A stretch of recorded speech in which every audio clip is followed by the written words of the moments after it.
जय हिंद। स्वागत है आपका हमारे इस यूट्यूब चैनल में। आज हम करेंगे एडीओ 2025 की तैयारी। सहायक विकास विस्तार अधिकारी बहुत अच्छा पद है, मस्त पद है। आप इसकी तैयारी कीजिए और आराम से एग्जाम निकाल दिए। छत्तीसगढ़ पंचायत राज अधिनियम के अंतर्गत आज हम करेंगे सरपंच एवं उप सरपंच का चुनाव कैसे होता है। इससे पहले हमने देखा है कि पंचायतें बनते कैसे हैं, पंचायतों में काम कैसे होता है, सरपंच पंच कौन होते हैं, और वार्डों का विभाजन कैसे होता है, वार्ड मेंबर कैसे बनते हैं, इन सब बातों में चर्चा किया है। नहीं देखा है तो देख लीजिएगा। मेरा वीडियो थोड़ा लेट आता है, लेकिन ये मैं केवल अधिनियम से ही पढ़ाता हूँ। किसी भी कोचिंग के बुक को मैं फॉलो नहीं करता। कोचिंग के बुक को फॉलो कब करेंगे, जब हमको उसका प्रश्न देखना होगा कि वित्तीय वर्ष पूर्व या फिर विगत वर्षों में अभी तक पंचायत से संबंधित कितने प्रश्न आए गए हैं, क्योंकि वहाँ कोचिंग के बुकों में ये चीज़ संकलित मिलती है। इसलिए हम वो वाला बुक फॉलो करेंगे। क्वेश्चन के टाइम, पढ़ने के टाइम केवल और केवल पंचायत राज अधिनियम जो है वही से हम इसको फॉलो करेंगे। ठीक है, तो आज का हमारा टॉपिक है सरपंच और उप सरपंच का चुनाव कैसे होता है, इसको हम यहाँ पे देखेंगे। चलिए, सरपंच एवं उप सरपंच का चुनाव ध्यान से पढ़िएगा। सरपंच चुनाव लगभग लगभग मैं बता चुका हूँ, उप सरपंच को बताना है। फिर भी सरपंच चुनाव में हमको आरक्षण भी देखना है, तो हम आरक्षण भी देखेंगे यहाँ पे। धारा नंबर 17 याद रखिएगा। प्रत्येक ग्राम पंचायत में एक सरपंच होगा और एक उप सरपंच होगा। एक एक पद निहित है दोनों के लिए। ठीक है, एक सरपंच होगा और एक उप सरपंच होगा। अगला टॉपिक है, सरपंच के रूप में यदि निर्वाचित होना है तो उसके लिए क्या योग्यता होनी चाहिए। क्या योग्यता होना चाहिए? पंच के रूप में निर्वाचित होना चाहिए। यदि आप सरपंच बनना चाहते हो तो आप कम से कम पंच के रूप में निर्वाचित होने के लिए आपको वार्ड के मेंबर होना चाहिए, या फिर आपका नाम वहाँ होना चाहिए, 21 वर्ष होना चाहिए। ये सब बहुत सारे नियम कानून है। संसद के किसी भी सदस्य या राज्य विधानसभा के सदस्य नहीं होना चाहिए। यदि कोई व्यक्ति एमएलए है, एमपी है, तब वो सदस्य नहीं बन सकता।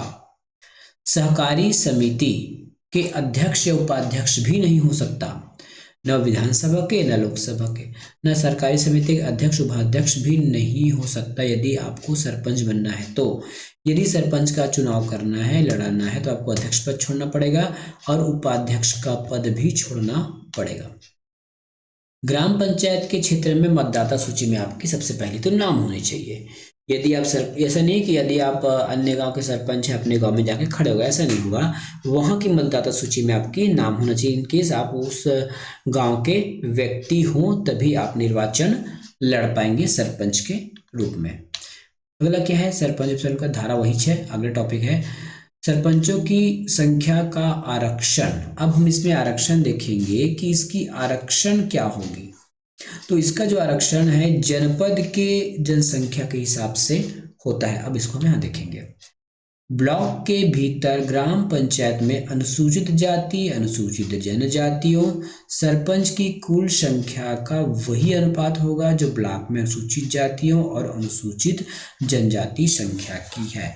फिर से हम वही एक अनुपात ले लेते हैं। मान लेते हैं ये एक ब्लॉक है, कोई भी ब्लॉक हो सकता है, दुर्ग में जो भी हो सकता है। हम यहाँ नाम लेते हैं, ए एक ब्लॉक का नाम है और इस ब्लॉक में 30% एससी की जनसंख्या निवासरत है और इसी ब्लॉक में जो 10% है वो एसटी की जनसंख्या निवासरत करती है। और इस ब्लॉक में ग्राम पंचायतों की संख्या है 100। कितनी है? 100 है। ग्राम पंचायत 100 है तो सरपंच भी 100 होंगे, है ना। ग्राम पंचायत 100 है तो सरपंच भी 100 होंगे। मिलिए लेके चलना है। जब यदि हम जनसंख्या का अनुपात लेंगे तो हम ब्लॉक के हिसाब से लेंगे। एक ब्लॉक में जिसकी जनसंख्या होगी, जितनी मतलब एससी की जनसंख्या होगी और एसटी की जनसंख्या होगी, उसके हिसाब से हम उसके पदों को बांट देंगे। अब देखते हैं, टोटल 100 हमारे पास सरपंच है तो 100 का 30% क्या हो जाएगा? 100 का 30% हो जाएगा 30 सरपंच एससी से होंगे और जो 10 सरपंच है वो एसटी से होंगे। यही होगा, ठीक है। ब्लॉक के भीतर ग्राम पंचायत में अनुसूचित जाति और अनुसूचित जनजाति सरपंचों की संख्या का अनुपात क्या वही होगा जो उस ब्लॉक में निवासरत जनसंख्या का होगा। मैंने जनसंख्या नहीं लिखा है ना, याद रखिएगा। यदि इस प्रश्न को ज्यादा क्लिष्ट करना हुआ, कठिन बनाना हुआ, तो एग्जामिनर सीधे लिखेगा फलाना गांव है, यहाँ कुल जनसंख्या 900 है, जिसमें अनुसूचित जाति 300 है और एसटी 200 है या फिर जो भी है, ऐसा पूरा एक वर्ड बना के देगा। फलाना गांव है, टोटल जनसंख्या 900 है, एसटी 300 रहती है, एससी 100 रहती है। तो इसमें यदि इसमें सरपंच, यदि और इस ग्राम पंचायत में 100 ग्राम पंचायत है तो कितने किस किस जाति के कितने कितने सरपंच चुनकर आएंगे, ऐसा एक लंबा स्टेटमेंट दिया जा सकता है। अगर लिस्ट करना हुआ तो मैं इसको आपको आसानी से बता दिया, 30% निकाल दिया। मैंने कैसे निकाला है, मैं मान के चला हूँ कि इसमें इतने लोग होंगे और इतनी जनसंख्या, तो 30% जनसंख्या मैंने आपको समझाने के लिए। लेकिन एग्जामिनर अगर देना चाहे तो बहुत लंबा चौड़ा दे सकता है, इसके लिए रेडी रहिएगा। चलिए ठीक है, तो ये हो गया 30 एससी सरपंच हो जाएंगे और 10 एसटी सरपंच हो जाएंगे। टोटल 40 सरपंच हो रहे हैं। कितने सरपंच? टोटल 40 सरपंच। अगला पॉइंट देखिए, परंतु अनुसूचित क्षेत्रों को छोड़कर मान लेते हैं यदि आपके जो ब्लॉक है उसमें कोई पेशा क्षेत्र आ गया, ठीक है, यदि ब्लॉक में कोई ग्राम पंचायत पेशा क्षेत्र के अंतर्गत आ जाता है तो उस गांव की जनसंख्या को प्रतिशत में लेने से छोड़ना होगा। उस गांव की काउंटिंग या फिर उस गांव की जनसंख्या का जो काउंटिंग है पूरे ब्लॉक के रूप में आप नहीं करोगे। इसके कहने का मतलब यही है, जहां ब्लॉक में अनुसूचित जाति अनुसूचित जनजाति की कुल जनसंख्या 50% से कम है तो ब्लॉक के भीतर ग्राम पंचायतों के सरपंच में 25% तक का सीट अन्य पिछड़ा वर्गों के लिए आरक्षित होगा। सेम हमने जो पंच के लिए पढ़ा था, ठीक है। तो देखिए एसटी और एससी मिला के टोटल 40% ही आरक्षण हम कर पाए। अब कह रहा है यदि 50% से अगर कम है, मतलब तब क्या करना पड़ेगा, हमको अधिकतम जो आरक्षण है वो 50% तक लेके जाना है। तो ओबीसी को कितना देना पड़ेगा? देखिए टोटल सीट हमारे पास कितना था, 100 का 50% 50 होता है, ठीक है। तो यहाँ से यदि हम 10 सीट ओबीसी को दे देते हैं तो हमारा कंडीशन फुलफिल हो जाएगा। यहाँ से जो 10 सीट है वो ओबीसी को दे दिया जाएगा। पहले यह जो है 25% था, बहुत लोग बोलते हैं ना आपको जो नए संशोधन नहीं पढ़ा रहे हो तो यहाँ 25% था, लेकिन 25 में कब था, टोटल का 25% था। यदि पुराने नियम के हिसाब से चले तो यहाँ पे ओबीसी के लिए 25 सीट निकलता, ओबीसी के लिए कितना सीट निकलता, 25 सीट निकलता। लेकिन शासन ने उसको नियम को चेंज कर दिया है और अधिकतम जो आरक्षण है उसको 50 तक सीमित कर दिया है। ठीक है, यहाँ तक समझ आ गया। कैसे समझेंगे, यदि हमको सरपंच का चुनाव कराना है तो सरपंच का जो आरक्षण सीट निकालना है उस ब्लॉक की जनसंख्या के हिसाब से निकालना है, न कि ग्राम पंचायत की जनसंख्या के हिसाब से। ग्राम पंचायत की जनसंख्या के हिसाब से किसको निकाले थे, हम वार्ड को निकाले थे। अगला, ब्लॉक के भीतर सरपंचों की कुल सीटों की कम से कम आधी तो महिला को देना होगा भैया आपको। हमारे पास कितना सीट था, हमारे पास 100 सीट था, एससी को हमने दे दिया था 30 दिया था ना, 30% था तो 30 दिया था। एक ओवरऑल लिख लेते हैं, ठीक है। एससी को हमने 30 दे दिया था, एसटी को दे दिया था 10 और ओबीसी को दे दिया था हमने 10, तो टोटल ये 50 सीट हो गया था। लेकिन कह रहा है ब्लॉक के भीतर सरपंचों की कुल सीट का कम से कम आधा महिला को देना पड़ेगा। तो कुल तो 100 है भैया, तो 50 हमको फीमेल को देना ही पड़ेगा, ऐसा नियम में है। आरक्षित सीटें ब्लॉक के भीतर ग्राम पंचायत के निर्धारित प्राधिकारी द्वारा निर्धारित करी जाएगी। तो इसके लिए भी आपको कलेक्टर लिखना है। निर्धारित प्राधिकारी मतलब इस ब्लॉक में कैसे बांटना है कि कौन सा ग्राम पंचायत में एससी होगा, कौन सा ग्राम पंचायत एसटी होगा। इसके लिए कलेक्टर एक विहित प्राधिकारी है और वो चाहे तो किसी को और अपना अधिकार दे सकते हैं, ठीक है। और चक्रानुक्रम करने का मतलब है बदल बदल कर। यदि किसी गांव में इस साल एससी आया तो उस साल उस ग्राम पंचायत में एससी नहीं आएगा, उसको बदल दिया जाएगा, उसमें कोई अन्य आएगा। इस प्रकार इसको चक्रानुक्रम के नाम से इसको जाना जाता है। अगला है ग्राम पंचायत जिसमें एसटी एससी ओबीसी वर्गों की जनसंख्या नहीं है।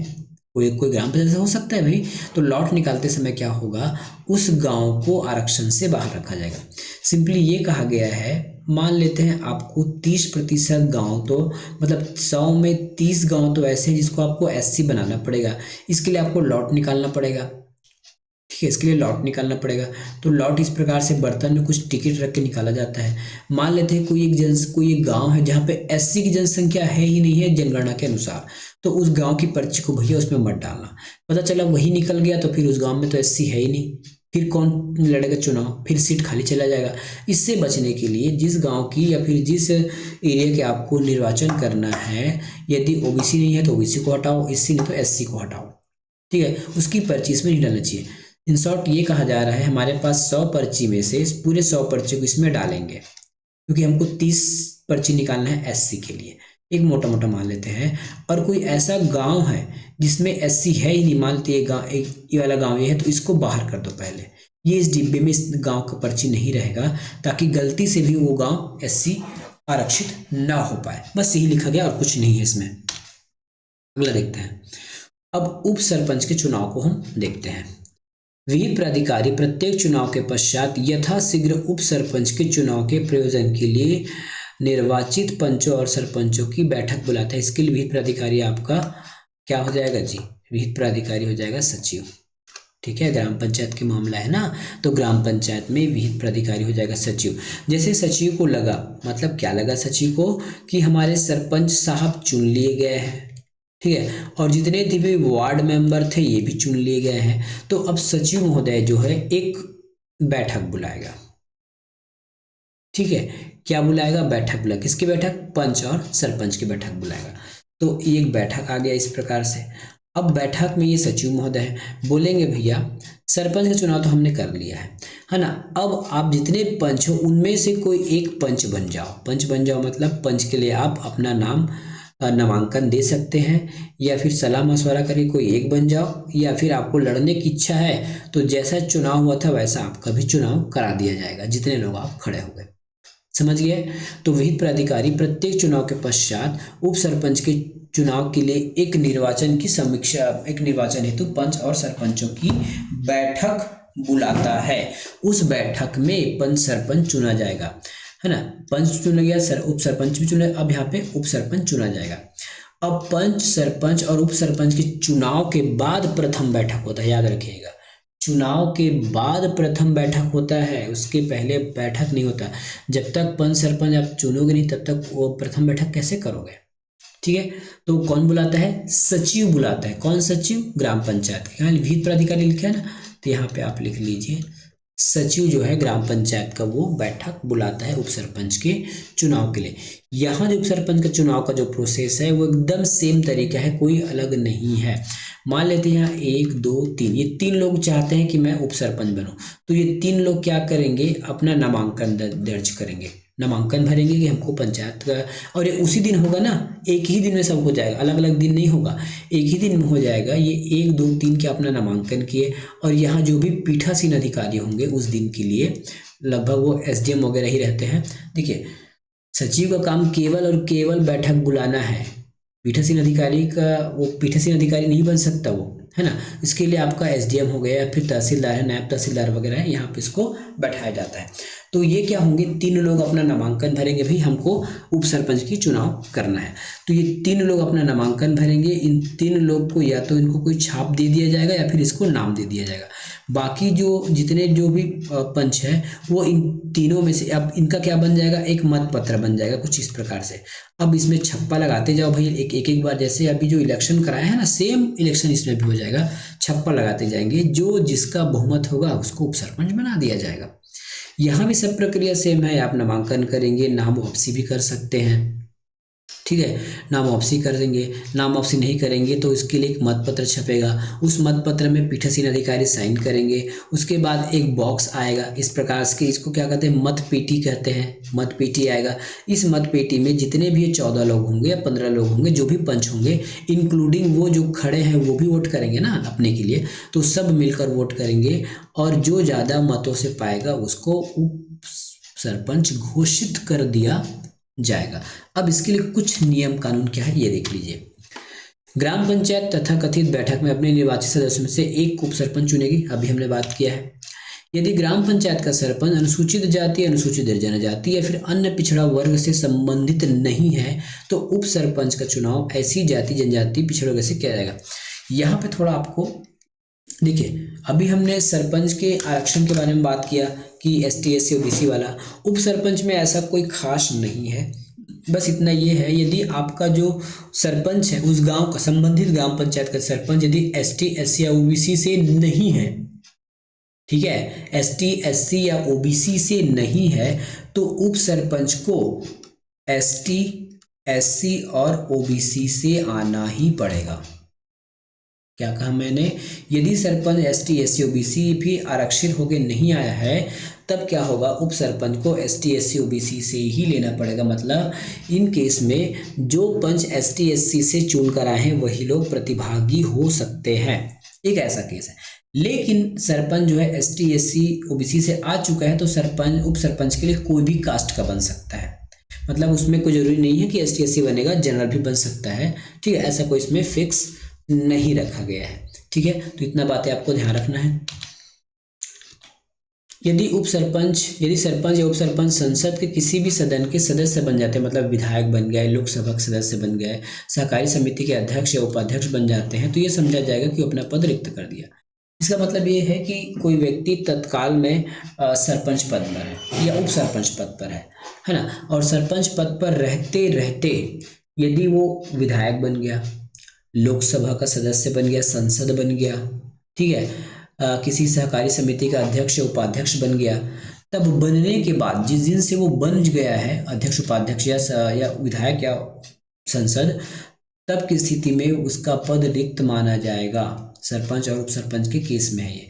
पंच के लिए कोई भी लिखित में नहीं है ना, इसका मतलब ये है कि पंच जो है वो एमएलए बन सकता है, एमपी बन सकता है, या फिर किसी भी सहकारी समिति का अध्यक्ष उपाध्यक्ष बन सकता है। हम तो ये अंदाजा लगाएंगे ना, क्योंकि लिखा हुआ नहीं है इसलिए। ये नियम किसके लिए? केवल पंच और सरपंच के लिए है। यदि वो पंच सरपंच के पद पर रहते रहते एमपी बन जाते हैं, एमएलए बन जाते हैं, सहकारी समिति के अध्यक्ष उपाध्यक्ष बन जाते हैं, तो जिस दिन से वो जीते उस दिन से उसका सरपंच और पंच का पद खत्म। उसको लिख कर भी देने की आवश्यकता नहीं है। ठीक है, उसको लिख कर भी देने की आवश्यकता नहीं है कि मैं अब एमएलए बन गया हूँ या फिर सांसद बन गया हूँ तो त्याग पत्र दे रहा हूँ, कोई दिक्कत नहीं है। वहाँ लिख दिया गया है ना, जिस दिन से आप बन गए एमएलए एमपी तो उस दिन से आपका सरपंच पद खत्म हो जाएगा, ऐसा है। लेकिन पंच के लिए कोई भी लिखित में नहीं है ना भाई, याद रखिएगा। धारा 38 के प्रयोजन के लिए ऐसे पद को आकस्मिक रिक्ति मानी जाएगी। धारा 38 हम आगे पढ़ेंगे, अभी हमने पढ़ाया नहीं आपको, अभी तो हम धारा 17 तक चल रहे हैं। 38 के लिए जैसे ऐसा कोई पद खाली हो जाता है ना, मतलब अचानक खाली हो गया, तब क्या होगा, धारा 38 के लिए इस पद को हम आकस्मिक रिक्ति मानेंगे। अगला है, इस धारा किसी बात के होते हुए भी इस अधिनियम के प्रयोजन के लिए सरपंच को ग्राम पंचायत का पंच समझा जाता है। ये क्वेश्चन कई बार आ सकता है। देखिए, इस अधिनियम में जो कुछ भी लिखा होगा उसको अगर ताक पे रखा जाए तो सरपंच को एक पंच ही समझा जाएगा। वास्तविक में पंच नहीं है, लेकिन कोई भी कार्य जैसे गणना करना है या फिर गणपूर्ति में भाग लेना है या जो कुछ हो तो उसको एक नॉर्मलता एक पंच समझा जाता है। अब वर्तमान सरपंच, ये नील लिख दिया है, इसको हटा दीजिएगा, ये वर्तमान हो जाएगा, कंट्रोल जेड, सॉरी, इसको हटा देता हूँ। वर्तमान सरपंच द्वारा कार्यभार सौंपा जाए। इसका मतलब ये है यदि कोई ग्राम पंचायत में अभी जो चुनाव हुआ, कोई नया सरपंच चुन के आ गया, सेम तो आएगा नहीं, आ भी सकता है। अगर नया सरपंच चुन कर आ गया तो जो पुराने सरपंच है ना, तो वर्तमान समाज को भैया अपना पूरा कार्यभार सौंप दो। जो भी आपके अंदर जो कागजात है, चेकबुक है, पैसा है, कौड़ी है, या कोई भी कार्यालय के दस्तावेज है, उसको आप नए सरपंच को सौंप दो, ऐसा धारा 18 कह रहा है। नवनिर्वाचित सरपंच को प्रथम बैठक की तारीख से पदभार ग्रहण कर लेता है, तो हम देखे ही थे, पदभार ग्रहण कर लेता है। यदि पुराने सरपंच अपने कब्जे में कोई कागजात या संपत्ति नवनिर्वाचित सरपंच को नहीं सौंपता है या सौंपने से इनकार करता है तो तहसीलदार के आदेश पर सौंपेगा। मान लेते हैं कि नया सरपंच है ना, मतलब पुराना सरपंच नया सरपंच को कोई कागजात दे नहीं रहा है तो वो तहसीलदार के पास जा सकता है, नया वाला, अपील करने के लिए, भैया कि हमको ये नहीं दे रहा, और तहसीलदार करेगा आदेश। अब तहसीलदार के आदेश को भी नहीं मानेगा ना, तब दिक्कत हो जाएगा। कोई सरपंच जिसके विरुद्ध कार्रवाई की गई है तो वो दोषी पाया गया है, वह दोषी पाए जाने की तारीख से 6 वर्ष की अवधि के लिए पंचायत का सदस्य नहीं रहेगा। मतलब ये तहसीलदार यदि कुछ कार्यवाही कर दिया पुराने सरपंच के ऊपर, तब क्या होगा, कोई सरपंच जिसके विरुद्ध कार्रवाई की गई है या दोषी पाया गया है, तो जिस दिन से दोषी पाएगा उस दिन से वो 6 साल तक की पंचायत का चुनाव नहीं लड़ पाएगा, न पंच का न सरपंच का, याद रखिएगा। ठीक है, कोई सरपंच जिसके विरुद्ध कार्रवाई की गई है, जैसे ऐसी कार्रवाई, कौन सी कार्रवाई, यदि अपना वो कार्यभार नए वाले को नहीं सौंपता है और तहसीलदार के आदेश पर भी नहीं सौंपता है, तब की स्थिति में यदि वो दोषी पाया जाता है सरपंच, तो जिस दिन से उसके लिए आदेश निकलेगा दोषी वाला, उस दिन से वो 6 साल तक के लिए इलेक्शन नहीं लड़ पाएगा। मतलब उसका 10 साल पूरा बर्बाद। पहले साल तो वैसे भी नहीं जीता, और छः साल तक तो कुछ कर ही नहीं पाएगा। मन मतलब मेरा पंच बन जाएगा, सरपंच बन जाएगा, तो 10 साल तो खत्म उसके। ऐसा है, ठीक है। निर्वाचन की अधिसूचना धारा नंबर 19, सरपंच, उपसरपंच और पंचों की प्रत्येक निर्वाचन का जो विवरण है, मतलब किस ग्राम पंचायत से कौन सरपंच हुए, कौन उपसरपंच हुए, कितने पंच हुए, इसकी जो सूचना है वो एसडीएम के द्वारा प्रकाशित किया जाता है। ठीक है, एसडीएम के द्वारा प्रकाशित किया जाता है। तो ये था हमारा अध्याय 3 का पंचायतों की स्थापना के अंतर्गत सरपंच और उप सरपंच का चुनाव। ठीक है, समझ में नहीं आया होगा तो वीडियो 2 बार देखिएगा, नहीं आएगा तो मुझे कमेंट करिएगा, मैं इस टॉपिक को फिर से समझा दूंगा। ठीक है, मिलेंगे नेक्स्ट वीडियो में। धन्यवाद।